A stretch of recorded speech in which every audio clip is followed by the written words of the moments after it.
our senior thesis that we are presenting for you today was on the use of facial composites in law enforcement.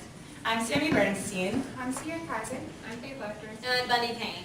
And as we just heard, our lovely thesis advisor is Dr. Dawn McQuiston from the psychology department, and our research was also done in collaboration with the FBI. So we can't talk about facial composites without talking about the importance of eyewitness identification, as they are an important part of police investigations and courtroom verdicts. Although eyewitnesses do sometimes get it wrong, they are still an integral part of an investigation. So when a crime is committed and the police have few leads as to who the perpetrator is, an eyewitness is sometimes asked to come in and provide a facial composite. And this is done through 4 general procedures that have been developed over the years. These are also referred to as generations, and we're going to review those 4 generations now. So how many of you recognize the sketch on the screen?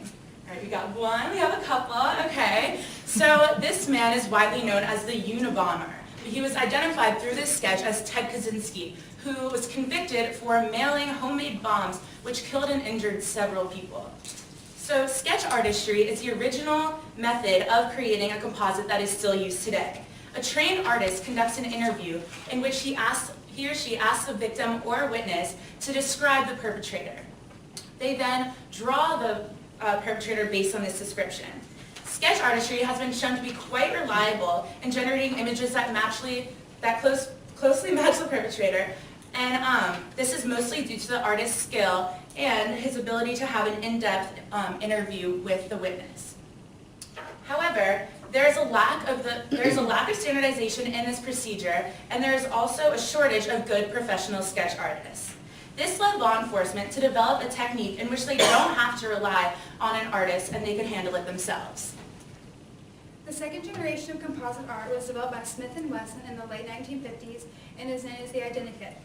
Here, the witness is presented with a collection of transparent slides containing different features, hundreds of eyes, eyebrows, noses, hairstyles, etc., which are overlaid to form one face.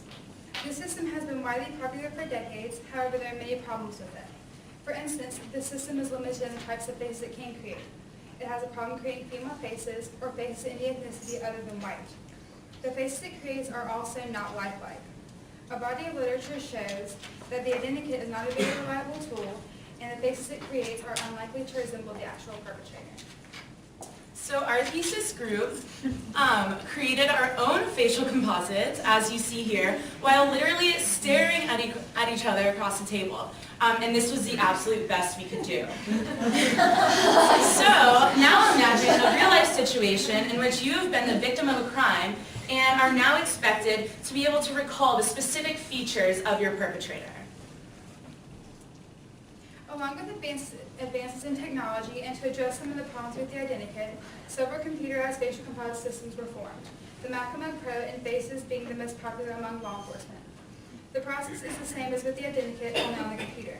The witness selects some screens full of eyes, noses, lips, etc. to form one image. And the witness, some advances of the systems include that the systems are able to make a wide variety of faces with accessories. The faces are more lifelike, and the systems are user-friendly and easy to operate. Again, however, research investigating the efficacy of these systems found that the witnesses have a very hard time making faces that resemble the perpetrator. So aside from the limitations inherent in the second and third generations of facial composite software, perhaps the bigger problem is that the task as designed is impossible. When we see a face, the details of it are processed and stored holistically. But when an eyewitness is asked to recall the features, they are done so one feature at a time. And this is why a lot of times when composites are formed using something besides a sketch artist, they are not very realistic. Although both recall and recognition are involved in the production of facial composites, recall involves verbalizing information, and recognition involves comparing 2 different images to determine whether or not they resemble the perpetrator. Facial composite production involves a combination of these 2 processes, as verbal descriptions are used to recognize a facial feature within a set of features, and recognition is used to best identify the facial likeness. Research has shown that people are better at recognition than recall, which is why oftentimes recalling a face, people tend to not be very good at that, but they can recognize a face with greater accuracy. The last generation of facial composite production was developed to deal with both of these things and to solve a lot of the problems with the previous generations. The most current system is known as EvoFit, produced in the UK and already widely used there. Unlike all the previous technology, EvoFit is a recognition-based system. Here, based on questions that witnesses answer about the perpetrator's face, the system creates many different faces to choose from. From there, the witness chooses one image and another set of images is generated in the likeness of this one image. This continues 3 times until a final image is created, which can then be manipulated to add other details. This technology is still under investigation in the US, but it has promising results. For decades, psychologists researched how useful these tools were in creating a good likeness to the intended face. But there are no data on law enforcement's perspective on facial composite construction. So in 1999, a nationwide survey of law enforcement was conducted. In asking what procedures they use, the majority indicated computerized systems, around half indicated sketch artistry, and still 38% indicated that they use manual systems. The results showed that there are no standard training programs for officers to learn to use facial composite systems effectively. And there's also no standard procedure for interviewing the eyewitness in order to construct a composite. Another interesting finding was that 1/3 of the respondents reported that they determined whether or not a composite is a good representation of the culprit based on the similarity between the composite and the suspects apprehended. This is clearly problematic if the suspect is actually innocent. Our study is in collaboration with a longtime sketch artist at the FBI, who after coming across the original survey results, was interested in getting some current data on what law enforcement is using nationally, how agencies select the tools that they use, and their views on these tools. At least that was the plan, but we learned that collaboration can be difficult when red tape is involved, and the FBI wasn't necessarily concerned with our thesis grades or with our completion of the presentation by today. So we worked with them on developing the survey, but then we waited for months for the contact list that was to be provided to us. So we finally generated our own list and decided to begin surveying South Carolina law enforcement. So the purpose of this study was to examine South Carolina law enforcement's practices when it comes to their use of composite art and to see how these have changed since the original survey in 1999.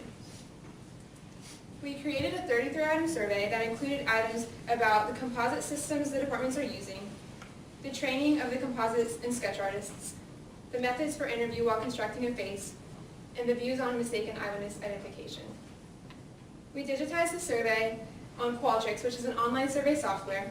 Then we emailed the survey to a total of 202 agencies from both the South Carolina Police Chiefs Association membership roster and the 2015 South Carolina Law Enforcement Agency Head Directory. Of the 202, 31 responded.